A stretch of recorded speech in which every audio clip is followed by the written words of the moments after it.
안녕하세요. 잡학사전 진행의 정혜윤입니다. 오늘은 김정희, 김채연 아나운서와 함께합니다. 안녕하세요. 안녕하세요. 일하다 보면 문득 창밖을 바라봤을 때 언제 이렇게 시간이 흘렀나 싶을 때가 있습니다. 앞만 보고 바쁘게 달리다 보면 세상이 어떻게 바뀌고 있는지, 정작 나에게 필요한 변화는 무엇인지 놓치기가 쉬운데요. 매일 똑같은 하루를 보내는 것 같아도 그 안에서 매일 일어나고 있는 변화는 다릅니다. 오늘도 쏟아지는 정보 속에서 우리가 진짜 주목해야 할 이야기들을 나눠보겠습니다. 먼저 주요 뉴스 요약해드리는 잡뉴스 헤드라인 시간입니다. 첫 번째 소식입니다. 고용 안정성이 높은 상용 일자리가 26년 5개월 만에 처음으로 감소했습니다. 국가데이터처의 조사 결과 임금 근로자 중 가장 안정적인 형태로 분류되는 상용 근로자 수가 줄어서 오랜 증가세에 마침표를 찍은 것으로 나타났습니다. 이러한 감소세는 20대와 30대 청년층에서 가장 두드러졌는데 제조업뿐만 아니라 정보통신업과 같은 전문 과학기술 서비스업 등 청년 선호 직종을 중심으로 타격이 컸던 것으로 밝혀졌습니다. 시장에서는 인공지능 기술의 급격한 확산이 사회초년생의 질 좋은 일자리를 대체하고 있으며 채용시장이 신입에서 경력 중심으로 이동한 결과라는 분석이 나오고 있습니다. 여기에 중동전쟁 장기화로 인한 원자재 가격 상승 등 대외적 비용 부담까지 누적되면서 기업들의 채용문이 좀처럼 열리지 않고 있습니다. 정부는 청년 고용 상황을 개선하는 데 우선순위를 두고 업종별 동향을 면밀하게 분석한 뒤 다각적인 지원 방안을 신속하게 마련하겠다고 강조했습니다. 다음 소식입니다. 지난해 실업급여 개정 지급액이 역대 최대인 17조 원을 넘어서면서 고용보험 사업비 지출액이 코로나19 사태 이후 처음으로 20조 원을 돌파했습니다. 고용노동부가 공개한 기금 결산 보고서에 따르면 지난해 고용보험 사업비 지출은 전년보다 12.3% 늘어나 코로나19 고용위기가 정점이었던 시기 이후 4년 만에 최고치를 기록했습니다. 경기 불황과 최저임금 인상에 따른 하한액 상향, 그리고 모성보호급여 지출 증가 등이 겹치면서 실업급여 지급액이 대폭 늘어난 것으로 분석됩니다. 문제는 지출 급증으로 기금의 실질 적립금이 796억 원에 불과할 정도로 바닥을 보이면서 대규모 고용 위기가 올 경우 대응 여력이 부족하다는 지적이 나오고 있습니다. 여기에 최근 취업자 수까지 감소세로 돌아서면서 재정 악화 우려가 커지자 노동부는 전담 태스크포스를 구성해 장기적인 기금 안정화 대책을 논의 중이라고 밝혔습니다. 다음 뉴스입니다. 고용노동부와 11개 지방정부가 작은 사업장, 외국인 노동자 등 지역 내 안전 취약계층을 대상으로 중대재해 예방 지원에 나섭니다. 노동부는 올해 처음으로 도입한 지역 중대재해 예방 사각지대 해소 사업을 본격적으로 가동하고 맞춤형 안전 지원을 받을 참여 기업을 모집한다고 밝혔습니다. 이번 사업은 전액 국비인 143억 원의 예산을 투입해 각 지자체별 산업 구조와 주요 재해 유형에 맞춘 특화 사업을 추진하기 위해 마련됐습니다. 전라남도는 안전관리자를 선임하기 어려운 농공단지 등 영세 사업장을 직접 찾아가 위험 요소를 진단하고 안전시설물로 패키지 설치를 지원할 방침입니다. 인천광역시는 하수처리장과 같은 밀폐 공간의 질식 사고 예방을 위한 시스템형 훈련과 컨설팅을 진행하며 경기도는 지붕 추락 사고 예방 기술 지도와 함께 외국인 노동자를 위한 인공지능 동시통역 안전교육을 실시할 계획입니다. 고용노동부는 지방정부와 긴밀하게 협력하여 영세한 일터가 겪는 안전관리의 한계를 극복하고 현장의 안전격차를 실질적으로 해소해 나가겠다고 강조했습니다. 지금까지 잡뉴스 헤드라인 전해드렸는데요. 이번에는 실제 직업 현장으로 가보겠습니다. 다양한 직업을 직접 만나보고 그 속에서 일하는 사람들의 이야기를 들어보는 현장 속으로 시간입니다.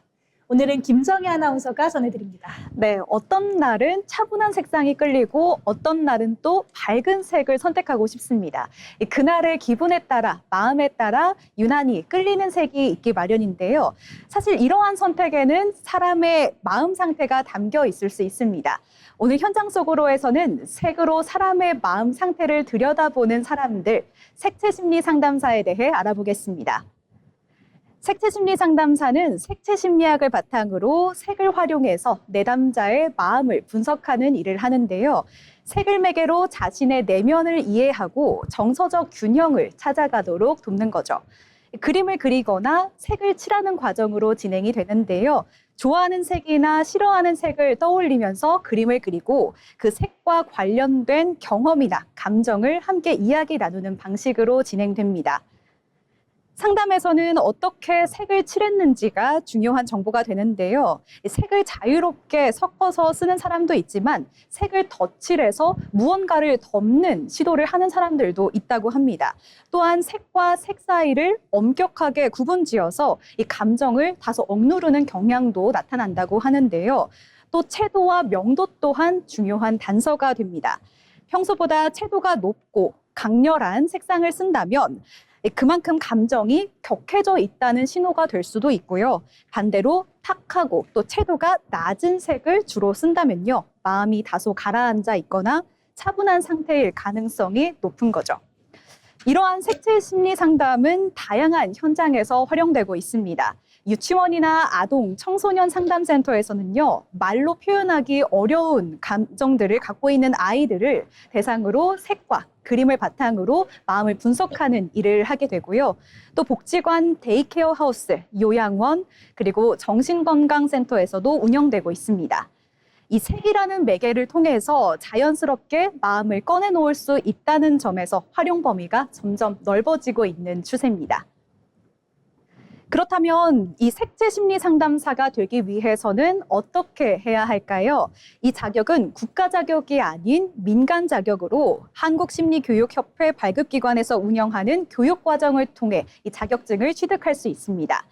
색채학의 기초와 색채 심리의 이론적 배경을 익히고 색이 가지는 심리적 의미와 인체의 반응을 이해하는 과정을 거치게 되는데요.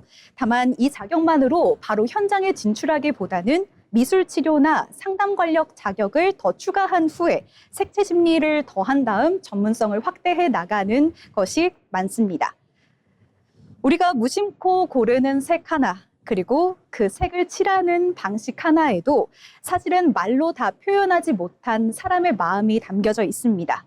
색을 통해서 사람의 마음을 들여다보는 사람들, 색채 심리 상담사. 지금까지 현장 속으로였습니다. 네, 무심코 고른 색깔 하나에도 이 나의 솔직한 상태가 묻어난다는 점이 굉장히 신기합니다. 이 힘들 때는 감정을 억누르기보다 색을 통해 자연스럽게 꺼내놓으면서 스스로 위로해주는 시간을 가져보셔도 좋겠습니다. 색채 심리 상담사에 대해 알아봤습니다. 다음은 지금 바로 활용할 수 있는 실질적인 취업 정보를 전해드리는 오늘의 잡정보 시간입니다. 김채연 아나운서 전해주시죠. 네, 알면 살이 되고 또 실전 취업에 도움이 되는 오늘의 잡정보 시간입니다. 취업 준비 생각보다 돈이 많이 들더라고요. 지난해 취업준비생들이 구직 과정에서 사용한 평균 취업 사교육비는 무려 455만 원에 달한 것으로 나타났습니다. 그런데 이렇게 많은 시간과 비용을 투자하고 있는데도 정작 기업이 원하는 인재상과 취업준비생들의 준비 방향 사이에는 다소 차이가 있는 것으로 조사됐는데요. 2026년 하반기 채용시장에서는 무엇이 달라졌는지, 그리고 기업들은 어떤 인재를 찾고 있는지 함께 살펴보겠습니다. 먼저 가장 눈에 띄는 부분은 기업과 취업준비생의 시각 차이가 되겠습니다. 기업들은 신규 채용 시에 가장 중요한 요소로 직무 관련 경험을 꼽았습니다. 반면 취업준비생들은 직무 경험보다 자격증 취득에 더 집중하는 것으로 나타났는데요. 취업 준비에 많은 시간과 비용을 쓰고 있지만 정작 기업이 원하는 방향과는 다른 모습을 보여주고 있습니다. 최근 기업들은 학력이나 자격증보다 실제 직무 수행 능력을 확인하는 스킬 기반 채용도 확대하고 있습니다. 그렇다면 기업들은 어떤 인재를 원하고 있을까요? 최근 채용 시장의 핵심 키워드는 팀핏 그리고 AI 활용 능력입니다. 기업들은 이제 단순히 일을 잘하는 사람보다 함께 성과를 만들어낼 수 있는 사람을 선호하고 있는데요. 협업 능력과 소통 역량, 문제 해결 과정을 중요하게 평가하는 사례가 늘고 있습니다. 또 AI를 이해하고 활용하는 능력은 대부분 직무에서 기본 역량으로 자리 잡고 있습니다. 챗GPT와 같은 생성형 AI를 업무나 프로젝트에 활용한 경험도 경쟁력이 될 수 있습니다. 또 하나의 변화는 바로 융합 역량입니다. 최근 기업들은 한 분야만 잘하는 사람보다 다양한 역량을 연결할 수 있는 인재를 선호하고 있는데요. 마케팅과 데이터 분석, 개발과 기획처럼 여러 분야를 이해하고 협업할 수 있는 능력이 중요한 경쟁력으로 떠오르고 있습니다. 빠르게 배우고 변화에 적응하는 태도도 채용 과정에서 중요하게 평가되고 있습니다. 그렇다면 2026년 하반기 취업 준비는 어떻게 해야 할까요? 기업들이 원하는 건 자격증 개수보다 실제 경험과 역량입니다. 먼저 희망 직무를 정한 뒤에 채용 공고를 분석한 뒤 필요한 역량을 파악해 보시고요. 인턴이나 프로젝트, 공모전 등을 통해서 직무 경험을 쌓고 AI 도구를 활용한 경험 또한 만들어 보는 것이 좋겠습니다. 또 경험의 결과물을 포트폴리오로 정리해서 자신만의 강점으로 증명하는 것도 중요합니다. 하반기 채용 시장에서는 얼마나 많은 스펙을 쌓았는지보다 어떤 경험을 했고 또 무엇을 했는지를 증명하는 것이 중요할 것 같습니다. 취업 준비도 무엇을 더 할까보다는 기업이 원하는 역량이 무엇일까에서 출발해 보시면 좋을 것 같습니다. 지금까지 오늘의 잡정보였습니다. 네, 무엇을 더 채울까 보다 이 기업이 진짜 원하는 역량에 맞춰서 나의 경험과 소통 역량을 바탕으로 나의 강점을 보여주시면 좋겠습니다. 오늘의 잡정보에 대해 알아봤습니다. 세상에는 우리가 아직 잘 알지 못하는 다양한 직업들이 존재하는데요. 새롭게 떠오르는 직업과 앞으로 주목해야 할 미래 직종을 살펴보는 시간, 직업의 세계 한다원 아나운서가 전해드립니다. 직업의 세계 시간입니다. 챗 GPT를 비롯한 생성형 AI가 일상 속으로 빠르게 들어오고 있습니다. 과제를 하거나 보고서를 작성할 때, 여행 계획을 세울 때는 물론 이미지 제작이나 영상 편집에도 AI가 활용되고 있는데요. 이처럼 AI가 다양한 분야에서 사용되면서 함께 주목받은 직업이 있습니다. 바로 프롬프트 엔지니어입니다. 프롬프트 엔지니어는 AI에게 원하는 결과를 얻기 위해 질문과 지시문을 설계하는 사람을 말하는데요. 여기서 프롬프트란 AI에게 입력하는 명령어나 요청 문장을 말합니다. 같은 AI를 사용하더라도 어떤 질문을 하느냐에 따라 결과물의 품질이 크게 달라질 수 있기 때문에 프롬프트를 잘 작성하는 능력이 중요하게 평가받고 있습니다. 실제로 여행 계획을 짜줘 라고 질문하는 것보다 3박 4일 후쿠오카 여행 일정을 대학생 예산에 맞춰 시간대별로 작성해줘 라고 입력하면 훨씬 구체적인 결과를 얻을 수 있는데요. 이처럼 AI가 원하는 방향으로 답변하도록 질문을 설계하는 것이 프롬프트 엔지니어의 핵심 역할입니다. 프롬프트 엔지니어가 주목받기 시작한 것은 생성형 AI 열풍이 본격화된 2023년 무렵입니다. 당시 기업들은 AI를 업무에 도입하기 시작했지만 어떻게 활용해야 하는지에 대한 경험이 부족했는데요.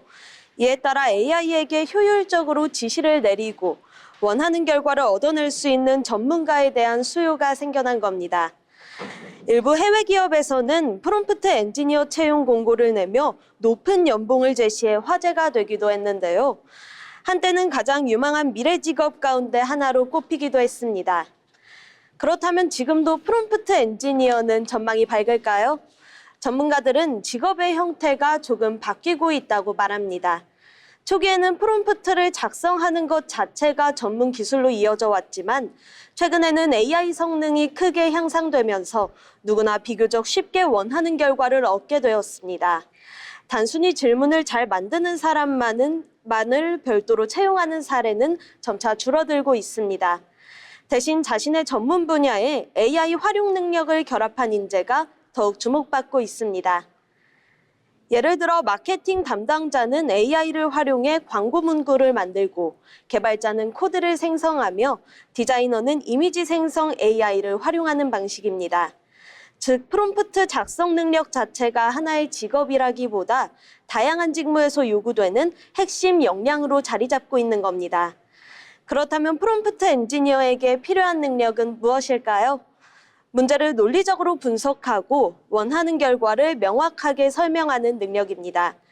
AI가 이해하기 쉽도록 정보를 구조화하고 목적에 맞는 질문을 단계별로 설계하는 능력이 중요합니다. 또한 글쓰기 능력과 의사소통 능력, 그리고 AI의 특징과 한계를 이해하는 능력도 필요합니다. 한때 미래 유망 직업으로 큰 주목을 받았던 프롬프트 엔지니어. 하지만 지금은 단순히 AI에게 질문하는 사람을 넘어 AI를 활용해 문제를 해결하는 사람으로 그 의미가 확장되고 있습니다. AI 시대에는 무엇을 알고 있느냐도 중요하지만 어떤 질문을 던질 수 있느냐 역시 중요한 경쟁력이 되고 있는데요. 프롬프트 엔지니어는 변화하는 시대 속에서 좋은 질문의 가치를 보여주는 대표적인 직업이라고 할 수 있습니다. 지금까지 직업의 세계였습니다. 네, 좋은 답변을 얻으려면 좋은 질문이 먼저여야겠죠. 결국 기계를 움직이는 것도 인간의 명확한 생각이라는 걸 다시 한번 깨닫게 됩니다. 프롬프트 엔지니어에 대해 알아봤습니다. 이번 시간은 우리 일터의 일하는 방식을 들여다보는 잡토크 시간입니다. 최근 재택근무와 유연근무제가 늘어나면서 직원들이 자리에 앉아 실제로 일하는지를 확인하겠다면서 이 AI 모니터링 프로그램을 도입하는 기업들이 많이 생겨났죠. 마우스 움직임이 멈추거나 메신저 답장이 조금만 늦어져도 자리를 비웠다면서 경고창이 뜨는 방식인데요. 회사에서는 생산성을 높이기 위해서 하는 어쩔 수 없는 조치라고 하지만 이 직원들은 숨이 막혀서 오히려 일을 못하겠다고 호소하고 있습니다. 사내 AI 모니터링 시스템, 과연 효율적인 관리일까요? 아니면 과도한 감시일까요? 정혜 아나운서, 이 직원들이 느끼는 스트레스가 어느 정도인가요? 네, 사실 엄청나다고 합니다. 화장실도 한번 편안하게 갔다 올 수 없을 만큼 심리적 압박감이 크다고 하는데요. 이러한 감시는 결국 회사와 직원 사이의 가장 중요한 가치죠. 이 신뢰를 좀 다소 무너뜨릴 수 있다는 우려도 나오고 있습니다. 또한 더 큰 문제는 이 시스템이 진짜 생산성을 높이고 있는지에 대한 그런 논의가 이어지고 있다는 겁니다. 평가를 잘 받으려고 이 기계적으로 마우스를 흔들거나 또 의미 없는 화면만 켜두는 등 이른바 이 보여주기식 껍데기 노동만 늘어나는 부작용이 속출을 하고 있다고 합니다. 감시를 피하기 위해서 오히려 비효율적인 노동을 한다는 말씀이시군요. 그렇습니다. 이 감시당한다는 느낌 자체가 사실은 일의 몰입을 방해할 수도 있기 때문에 이 부분을 신경 써봐야 될 것 같은데요. 하지만 채원 아나운서, 이 회사 입장에서도 눈에 보이지 않기 때문에 관리하기 위해서 어쩔 수 없는 거 아닐까요? 네, 맞습니다. 사실 기업 입장에서도 분명히 고충이 있습니다. 비대면 근무가 확산되면서 직원이 실제로 업무 시간 동안 성실하게 일하고 있는지 객관적으로 파악할 기준 자체가 모호해졌기 때문입니다. 이 경고창이 일부 불성실한 직원들의 근무 태만을 막고 또 일하는 사람한테 공정한 보상을 주기 위한 방어선으로 시스템을 도입한 측면도 있기 때문인데요. 그렇지만 자리에 앉아있는 시간이나 마우스 움직임 같은 1차원적인 데이터를 가지고 이 생산성을 측정하려는 접근 방식은 분명히 한계가 있다고 생각합니다. 디지털 기술을 다루는 방식이 너무 과거의 공장식 통제에 머물러 있는 것이 아닐까 하는 그런 아쉬움이 남는 것 같습니다. 이렇게 서로 눈에 보이지 않으니까 이 감시와 통제로 불안감이 이어졌다, 이런 말씀인 것 같습니다. 그렇다면 이 기술을 현명하게 활용을 하면서도 또 직원들의 자율성을 지켜줄 수 있는 대안이 뭐가 있을까요? 네, 시간 중심의 통제에서 결과 중심 패러다임으로 바꾸는 대안을 또 생각을 해봤습니다. 하루에 마우스를 얼마나 몇 번 움직였는지 판단을 할 게 아니라 정해진 마감 시한 내에 어떠한 결과물을 내놓았는지를 보고서 평가를 해야 한다는 건데요. 이 업무 과정에서 자율성을 전적으로 보장을 해줄 때 직원은 책임감을 느끼고 진짜 몰입을 시작할 수 있다는 거죠. 네, 저도 동의합니다. 이렇게 모니터링 시스템을 도입을 하긴 하더라도 이 수집하는 데이터의 범위를 직원들과 투명하게 합의를 해야 하는데요. 사생활을 침해하지 않는 선에서 최소한의 협업 상태를 확인용으로만 기능을 제한하는 규칙이 필요합니다. 통제가 목적이 아니라 협업을 돕는 도구로 인식이 되어야만 갈등이 줄어들 것으로 보고 있습니다. 이렇게 말씀하신 걸 들으니까 결과 중심의 평가와 또 투명한 기준 합의가 필요한 것 같습니다. 기술은 날로 발전을 하고 있지만 일터에서 사람을 대하는 시선이 여전히 불신에 머물러 있는 건 아닌지 한 번 더 생각하게 되는데요. 이 진짜 생산성은 촘촘한 감시망이 아니라 믿고 맡겨주는 자율성 안에서 발휘될 수 있을 것 같습니다. 직원들의 메신저 화면보다 그들의 고단한 하루를 먼저 들여다보는 일터가 되기를 바라보겠습니다. 오늘 잡토크는 여기서 마칩니다.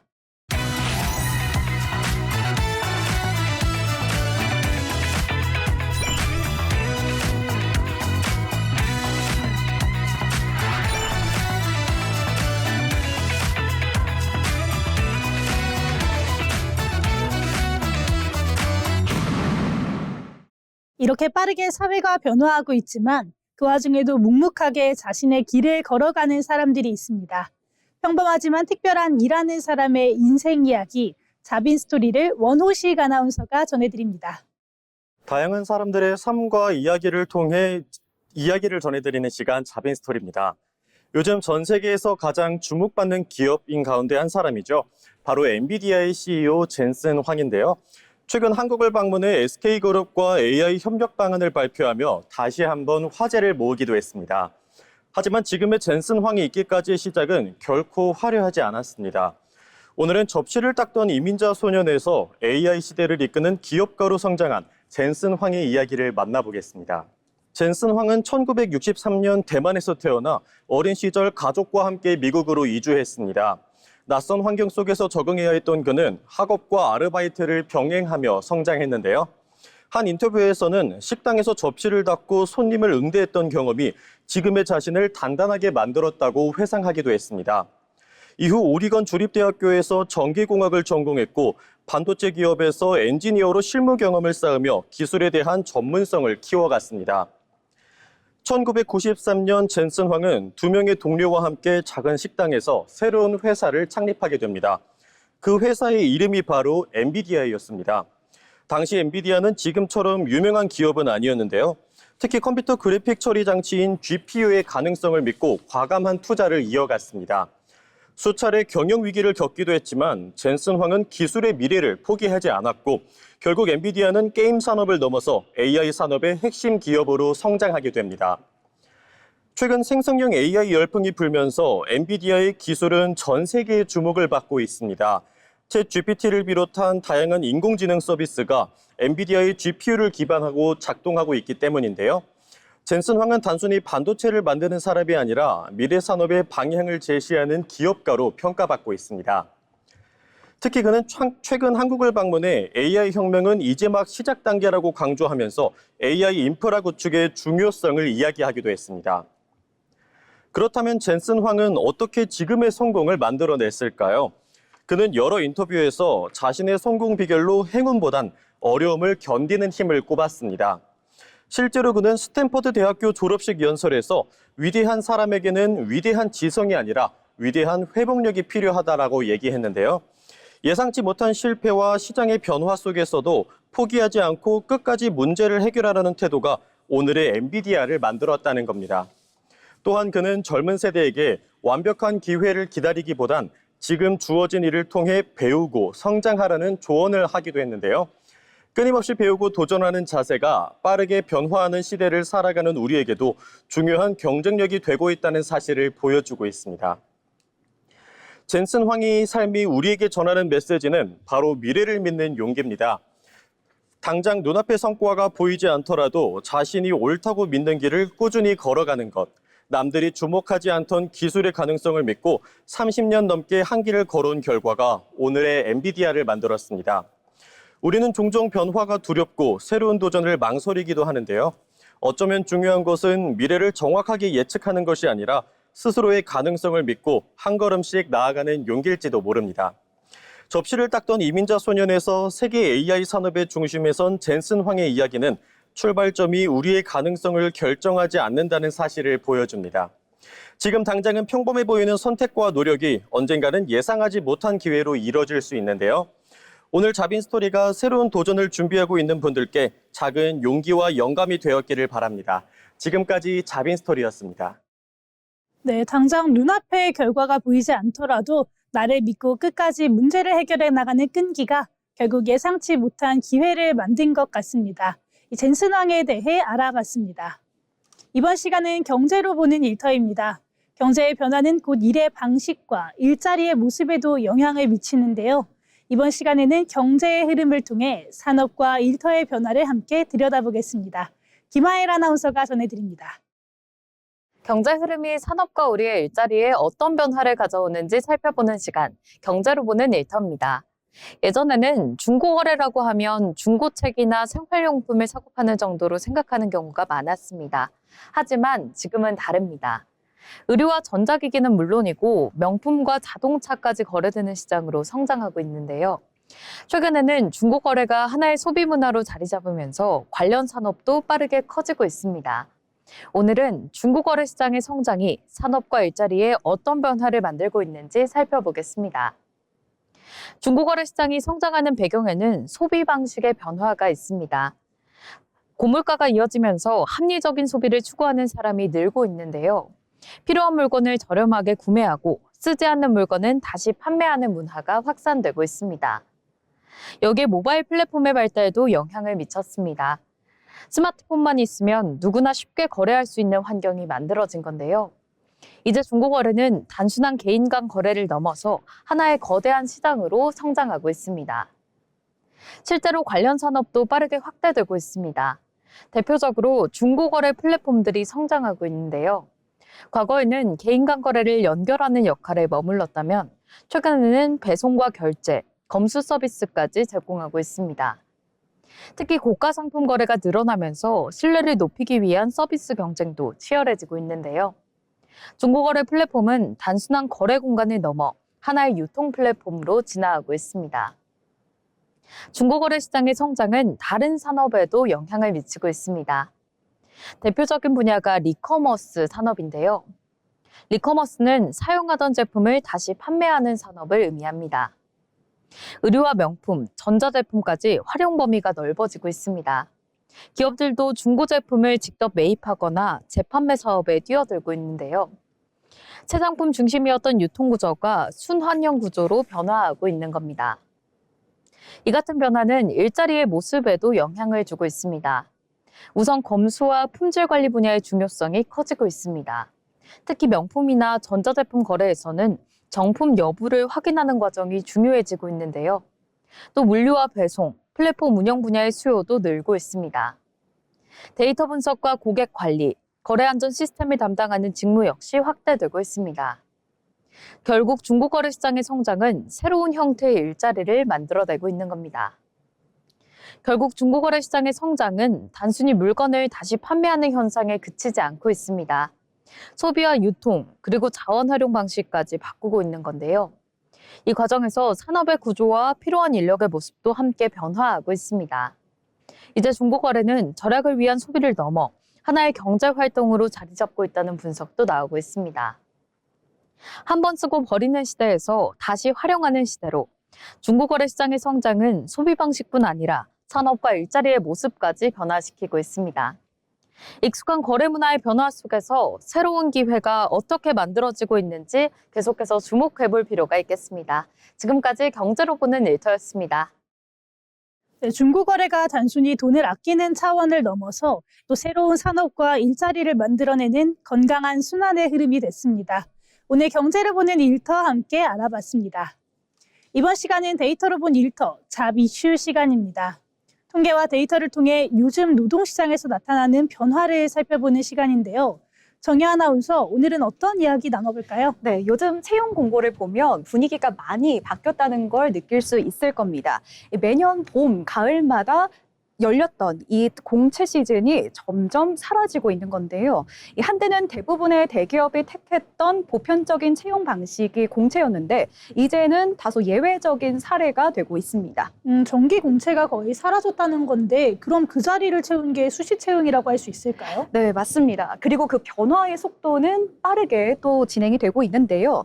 경력직 수시 채용 비중이 전년 대비 27.5%포인트나 상승한 반면 대졸 정기 공채의 비중은 19.8%포인트 감소했는데요. 1년 사이에 일어난 변화입니다. 정해진 시기에 대규모로 신입을 뽑던 방식에서 경력자를 필요할 때마다 채우는 방식으로 이렇게 변화한 거죠. 네, 이렇게 경력직 수시 채용으로 무게 중심이 옮겨간다는 거는 결국에 신입에게 돌아갈 자리가 빠르게 줄어들고 있다라고도 볼 수 있을 것 같은데요. 실제 채용 공고 수에는 어떤 변화가 있을까요? 네, 숫자로 보면 훨씬 분명합니다. 작년 1월에서 11월 기준 대기업 정규직 신입 공채는 2,145건으로 전년 같은 기간 대비 43%나 줄었습니다. 특히 IT 통신 업종에서는 감소세가 또 두드러졌는데요. 같은 기간 899건에서 293건으로 67%나 급감했습니다. AI 활용이 확산이 되면서 기업들이 정규직 신입 채용에 더 신중해지고 있다는 분석이 나오고 있습니다. 그렇다면 지금까지 공채 합격을 목표로 달려왔던 이 취준생 여러분들이 조금 다른 전략을 짜야 할 것 같은데요. 그럼 취업준비생분들은 대체 어디에서 기회를 찾아야 될까요? 네, 한 가지 주목할 변화가 있습니다. 같은 기간 대졸 인턴 채용 비율은 13.0%로 작년 5.1% 대비 7.9%포인트나 상승했다는 겁니다. 정규직 신입 공채는 줄었지만 인턴을 통해서 일단 조직에 들어가는 경로는 넓혀졌다고 볼 수가 있죠. 그렇다면 이제는 이 인턴 경험 자체가 정규직 채용에서 합격을 가를 수 있는 그런 변수가 되고 있다, 이렇게 봐도 될까요? 네, 그렇습니다. 이 인턴을 거친 뒤에 정규직으로 전환되는 케이스가 또 이렇게 확장이 되고 있는데요. 결국 정기 공채 합격이라는 단일한 관문 대신에 인턴십이라는 또 다른 관문이 하나 더 생긴 셈입니다. 그러면 전체 채용 규모가 줄어들었다는 건 맞지만 이제는 정기 공채 시즌만 기다려서 되는 것이 아니라 오히려 인턴 공고를 조금 더 확인을 하고 지원을 하는 것이 더 중요해진 것 같습니다. 맞습니다. 이 기업들이 수시 채용으로 전환을 하면서 직무 이해도가 높은 지원자들을 선호하게 됐는데요. 인턴 경험은 그 직무 이해도를 보여주는 가장 확실한 카드가 되었다고 볼 수 있죠. 인턴 기간 동안 지켜보고 결정을 한다는 건데 그 과정을 거쳐본 사람과 그렇지 않은 사람들의 출발선이 달라지는 건 분명하다는 겁니다. 네, 이렇게 들으니까 정기 공채라는 관문이 줄어든 대신에 인턴십, 직무 경험, 또 수시 지원 같은 이런 여러 가지 관문이 생긴 셈인데요. 이 흐름을 감안해서 전략을 다시 짜볼 필요가 있을 것 같습니다. 네, 그럼 다음 이야기도 함께 나눠볼 텐데요. 채연 아나운서, 오늘은 어떤 데이터를 살펴볼까요? 네, 여러분은 첫 직장을 선택할 때 가장 중요하게 생각하는 게 무엇일까요? 안정적인 정규직일까요? 아니면 더 큰 기회를 얻을 수 있는 회사일까요? 오늘 데이터로 본 일터에서는 취업준비생들의 첫 직장 선택 기준을 데이터로 함께 살펴보도록 하겠습니다. 그런데 요즘 사실 취업하는 게 워낙 어렵다 보니까 오히려 합격하는 게 우선이다, 이렇게 생각하는 분들 많을 것 같은데요. 조건을 따진 여유가 있나요? 네, 저도 처음에는 그렇게 생각을 했는데요. 이 데이터를 살펴보니까 분명 다르다는 것을 발견했습니다. 진학사 캐치가 취업준비생 1,457명을 대상으로 조사를 했는데요. 응답자의 52%는 원하는 직장이 아니라면 기다리겠다라고 답을 했고요. 조건만 맞으면 입사하겠다는 응답은 40%, 어디든 붙으면 간다라는 응답은 단 8%에 그쳤습니다.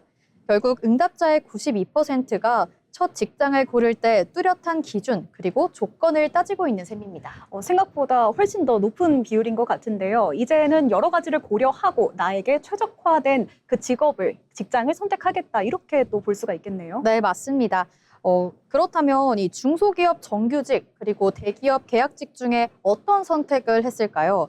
조사 결과 응답자의 78%, 그리고 취준생 10명 중 8명이 대기업 계약직을 선택했습니다.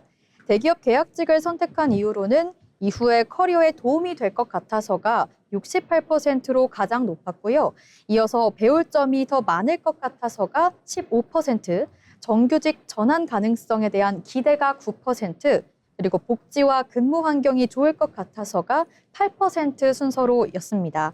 정규직 안착이라는 단기적인 목표보다 대기업 경력을 더 나은 이직을 위한 발판으로 활용하겠다, 이런 전략적인 인식이 반영된 결과라고 볼 수 있겠습니다.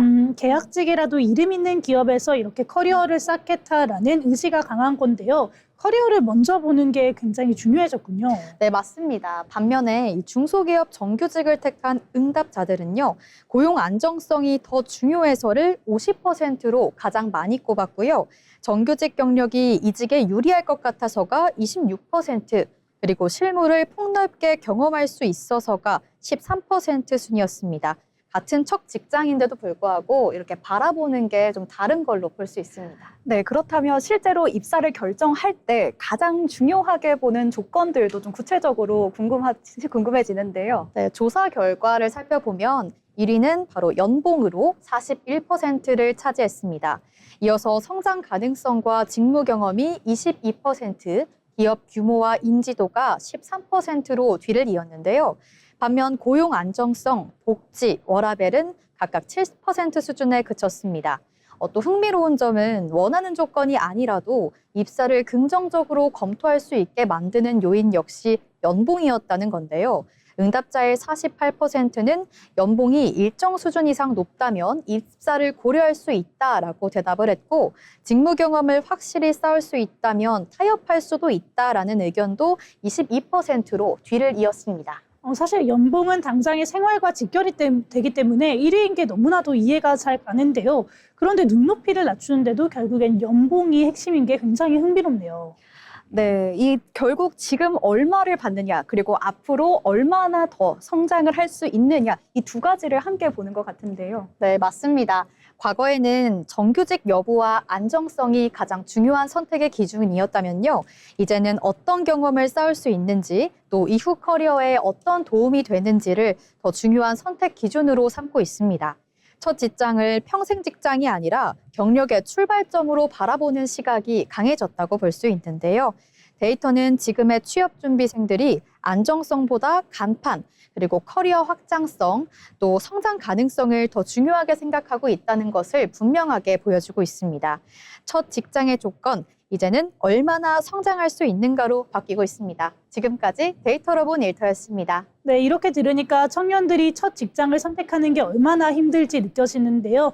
당장 정규직이라는 타이틀에 안주하기보다는 멀리 보고 내 커리어의 확장성을 고민하는 이 청년들의 당찬 선택을 응원하게 됩니다. 지금까지 데이터로 본 일터였습니다.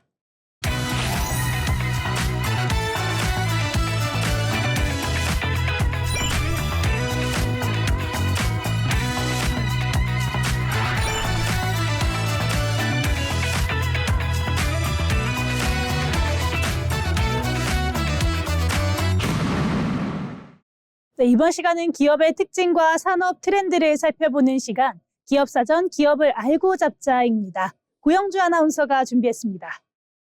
기업을 쉽고 흥미롭게 알아보는 시간 기업사전입니다. 오늘 기업사전에서는 우리 소를 현대적으로 풀어낸 대표 기업 국순당을 살펴보도록 하겠습니다. 국순당 하면은 가장 먼저 떠오르는 제품이 백세주와 막걸리일 텐데요. 전통주라고 하면 예전에는 다소 올드한 이미지가 강했지만 최근에는 K푸드와 함께 한국적인 술에 대한 관심도 다시 커지고 있습니다.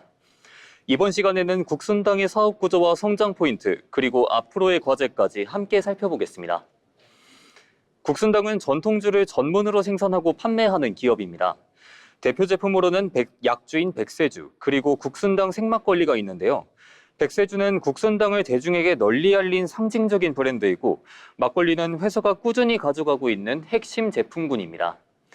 국순당의 특징은 전통주를 옛 방식 그대로 보존하는 데서 그치지 않고 소비자가 쉽게 접할 수 있도록 제품을 만들고 유통망을 넓히면서 전통주의 대중화를 시도해왔습니다. 규모 면에서는 대형주류사와 차이가 있지만 전통주라는 특화된 영역에서는 분명한 존재감이 있는 기업입니다. 국순당의 핵심 사업은 크게 약주와 막걸리로 나뉠 수 있습니다. 약주 부문에서는 백세주가 대표 제품인데요. 소주나 맥주와는 다른 이미지를 앞세우며 국순당의 브랜드 정체성을 만든 제품입니다. 막걸리 부문도 중요한 축입니다. 막걸리는 한국 전통주를 대표하는 술이면서 최근에는 다양한 맛과 포장, 그리고 프리미엄 제품으로 확장하는 흐름이 나타나고 있습니다. 다만 사업 구조는 비교적 명확합니다. 국내 시장을 중심으로 전통주를 제조하고 판매하는 구조이기 때문에 소비 흐름과 외식 경기, 주류 트렌드의 영향을 직접적으로 받는 편입니다. 국순당의 성장 포인트는 K 전통주, 해외 수출, 젊은 층 공략에서 찾을 수 있습니다. K푸드에 대한 관심이 커지면서 한국 술에 대한 관심도 함께 높아지고 있는데요. 김치, 라면, 한국식 치킨처럼 한국 음식이 알려질수록 그 음식과 함께 즐길 수 있는 술도 자연스럽게 주목받을 수 있습니다. 막걸리나 약주는 외국인에게도 한국적인 이미지가 뚜렷한 술입니다. 소주가 이미 K 콘텐츠와 함께 해외에서 많이 알려졌다면 막걸리와 전통주는 그 다음 단계의 한국술로 소개될 가능성이 있습니다. 또 젊은 소비자층을 겨냥해 전통주를 더 가볍고 세련된 이미지로 만드는 것도 중요합니다. 전통적인 느낌은 살리되 오래된 이미지로만 보이지 않게 만드는 것이 핵심입니다. 국순당의 실적은 전통주 시장의 흐름과 소비 환경에 따라 영향을 받습니다. 내수 소비가 둔화되거나 외식 경기가 좋지 않으면 주류 소비에도 부담이 생길 수 있는데요. 또 원재료의 가격과 유통비용, 마케팅 비용이 늘어나면서 수익성에도 영향을 줄 수 있습니다. 경쟁도 만만치 않습니다. 소주와 맥주는 물론이고 하이볼, 와인, 위스키, 그리고 무알콜 음료까지 소비자의 선택지가 굉장히 넓어졌는데요. 여기에 건강을 중시하는 흐름과 음주 문화도 부담이 되고 있습니다. 국순당 입장에서는 기존 전통주 소비자층에게만 기대기보다 젊은 소비자와 해외 소비자까지 어떻게 넓히느냐가 중요한 과제입니다. 국순당은 우리술이라는 뚜렷한 정체성을 가진 기업입니다. 백세주와 막걸리를 중심으로 전통주의 대중화를 이끌어왔고 지금은 전통주를 더 넓은 시장으로 확장해야 하는 시점에 놓여 있습니다. 국내 주류 시장의 성장성이 예전만큼 강하지 않다는 점은 분명히 부담입니다. 하지만 K푸드의 성장과 함께 한국적인 술을 알릴 수 있고 젊은 소비자에게 전통주를 새롭게 소개할 수 있다는 점은 분명히 기회입니다. 앞으로 국순당이 전통주 대표 기업을 넘어 한국 술 문화를 알리는 브랜드로서 얼마나 성장할 수 있을지 지켜볼 필요가 있겠습니다. 지금까지 기업사전이었습니다.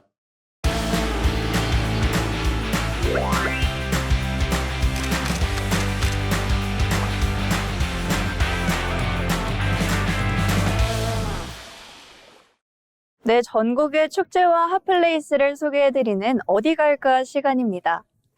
여름이 시작되면 가장 먼저 떠오르는 풍경, 바로 노란빛으로 가득한 해바라기인데요. 끝없이 펼쳐진 꽃밭 사이를 걷고 여름 햇살 아래 특별한 사진도 남기며 계절의 정취를 만끽할 수 있는 축제가 열립니다. 오늘 소개해드릴 곳은 바로 경남 함안에서 열리는 강주 해바라기 축제입니다. 매년 여름 많은 관광객들이 찾는 대표적인 여름꽃 축제인데요. 지금부터 함께 알아보겠습니다. 강주 해바라기 축제는 오는 6월 18일부터 7월 2일까지 약 2주 동안 진행이 됩니다.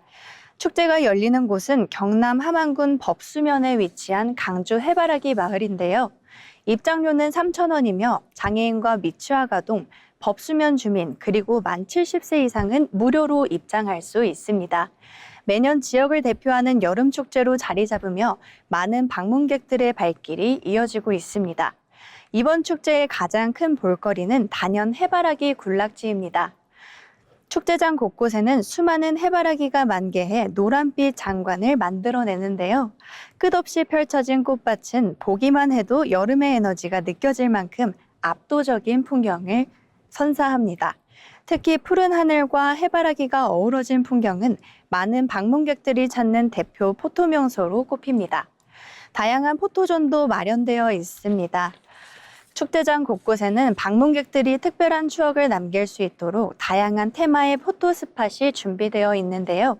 대표적으로 해바라기를 배경으로 한 트랙터 포토존과 풍차와 해바라기가 어우러진 이국적인 풍경의 포토존, 그리고 바람개비 언덕과 우산길 등 개성 있는 공간들이 관람객들의 발길을 사로잡고 있습니다. 특히 한낮 무렵 방문하면 가장 선명한 해바라기 풍경과 함께 더욱 아름다운 사진을 남길 수 있다고 하는데요. 단순히 꽃을 감상하는 것을 넘어 직접 걷고 사진을 찍으며 축제를 더욱 특별하게 즐길 수 있습니다. 끝없이 이어진 해바라기 밭을 배경으로 어느 곳에서 사진을 찍어도 한 폭의 그림 같은 장면을 남길 수 있는데요. 최근에는 SNS를 통해 입소문이 퍼지면서 여름철 대표 사진 명소로도 주목받고 있습니다. 짧은 나들이를 계획하고 있다면 가볍게 다녀오기에도 좋은 여행지가 될 것으로 보입니다. 끝없이 펼쳐진 노란 해바라기 밭을 걷다 보면 여름이 시작됐다는 걸 가장 먼저 느낄 수 있을 것 같은데요. 올 여름에는 경남 함안에서 계절이 주는 특별한 풍경을 직접 만나보시길 바랍니다. 지금까지 어디 갈까 시간이었습니다. 마지막으로 알아두면 도움이 되는 생활 정보를 전해드리는 알쓸정 시간입니다. 김나령 아나운서가 전해드립니다. 오랫동안 타던 자동차를 중고로 팔거나 폐차할 때는 보통 차량 대금이나 폐차 절차부터 확인하게 됩니다. 그런데 자동차와 함께 그대로 보내면 안 되는 돈이 있습니다. 미리 낸 세금과 보험료부터 폐차 보상금까지 꼼꼼하게 확인하면 생각보다 적지 않은 금액을 돌려받을 수가 있는데요. 오늘 알쓸정에서는 자동차를 팔거나 폐차할 때 반드시 확인해야 할 숨은 내돈을 짚어보겠습니다. 첫 번째는 자동차세입니다. 자동차세는 보통 6월과 12월에 나누어 내지만 할인 혜택을 받기 위해 1년치를 미리 납부하든 연납을 이용하시는 분들이 많습니다. 자동차세를 미리 낸 뒤 연도 중간에 차량을 팔거나 폐차했다면 이전 또는 말소한 날짜 이후에 세금은 돌려받을 수가 있습니다. 자동으로 안내되는 경우도 있지만 계좌 정보가 없거나 안내 정보를 놓치면 환급 사실을 모를 수가 있습니다. 차량을 처분한 뒤 위택스나 지방세 납부 시스템에서 환급금을 조회하거나 관할구청에 문의해보는 것이 좋습니다. 특히 자동차세를 연납한 분이라면 반드시 확인하시길 바랍니다. 두 번째는 자동차 보험료입니다. 자동차 보험도 대부분 1년치 보험료를 미리 납부하기 때문에 만기 전에 차량을 팔거나 폐차하면 남은 기간에 보험료가 발생할 수가 있습니다. 명의 이정이나 말소 등록이 완료한 뒤 보험사에 해지를 신청하면 보험사의 정산 기준에 따라 남은 보험료를 돌려받을 수가 있습니다. 새 차를 바로 구입한다면 기존 보험을 해지하는 대신 새 차량으로 계약을 옮길 수도 있는지도 확인해야 합니다. 중요한 점은 차량을 폐차장에 넘겼다고 해서 보험이 자동으로 해지되지는 않는다는 겁니다. 말소 등록을 확인한 뒤 반드시 보험사에 직접 연락을 하셔야 합니다. 세 번째는 폐차할 때 받는 폐차 보상금입니다. 자동차에는 철과 알루미늄 같은 금속과 재활용이 하를 수 있는 부품이 남을 수 있기 때문에 차종과 무게, 부품 상태, 고철 시세에 따라 보상금을 받을 수가 있습니다. 폐차장마다 금액이 다를 수도 있으므로 두세 곳의 견적을 문의해보는 것이 좋습니다. 일정 조건을 충족하는 노후 경우차라면 폐차 보상금과 별도로 정부나 지방자치단체의 조기 폐차 지원금을 돌려받을 수가 있습니다. 지원 대상과 금액은 지역과 차량 상태에 다르기 때문에 폐차 전에 대상 여부를 먼저 확인해야 합니다. 또 반드시 정식 등록된 폐차장을 이용하고 차량을 넘길 때에는 폐차 인수증명서와 또 말소 등록 완료 여부도 확인해 보시길 바랍니다. 마지막은 차량 안에 남아있는 선불 하이패스 카드 잔액입니다. 차량을 처분하면서 단말기는 챙기지만 안에 남아있는 카드를 그대로 두고 오는 경우가 있습니다. 충전식 선불카드라면 남은 잔액을 확인할 수가 있고 더 이상 사용하지 않을 경우 카드 발급사의 기준에 따라 환급을 신청하실 수 있습니다. 자동 충전카드라면 연결된 계좌나 신용카드 정보도 해지하거나 변경해야 합니다. 이 밖에도 주차장 정기권과 세차권, 차량 번호가 등록된 충전 앱 등 남은 유료 서비스가 없는지도 함께 확인해 보셔야 합니다. 자동차를 팔거나 폐차할 때는 4가지를 기억하시면 됩니다. 미리 낸 자동차세, 남은 기간의 자동차 보험료, 폐차장에서 받는 폐차 보상금, 그리고 하이패스 카드 잔액입니다. 차량을 넘기기 전 한번 명의 이전이나 말소 등록이 끝난 뒤 다시 한번 확인해 보시길 바랍니다. 몰라서 놓치기 쉽지만 확인하면 되찾을 수 있는 소중한 내 돈입니다. 지금까지 알쓸정이었습니다. 네, 숨은 돈을 찾을 수 있는 알쓸정이었습니다. 벌써 오늘의 잡박사전을 마칠 시간이 되었는데요. 이렇게 빠르게 바뀌는 세상의 흐름을 따라가느라 가끔은 숨이 차고 또 막막하게 느껴질 때도 있습니다. 하지만 오늘 함께 살펴본 이야기들처럼 나만의 기준을 지키면서 작은 경험들을 쌓아간다면 변화는 두려움이 아닌 새로운 기회가 될 수 있을 것 같습니다. 저희는 여러분의 걸음을 더 응원하도록 하겠습니다. 다음 이 시간에 더 알찬 소식 들고 찾아가 오겠습니다. 오늘도 시청해주신 여러분 고맙습니다.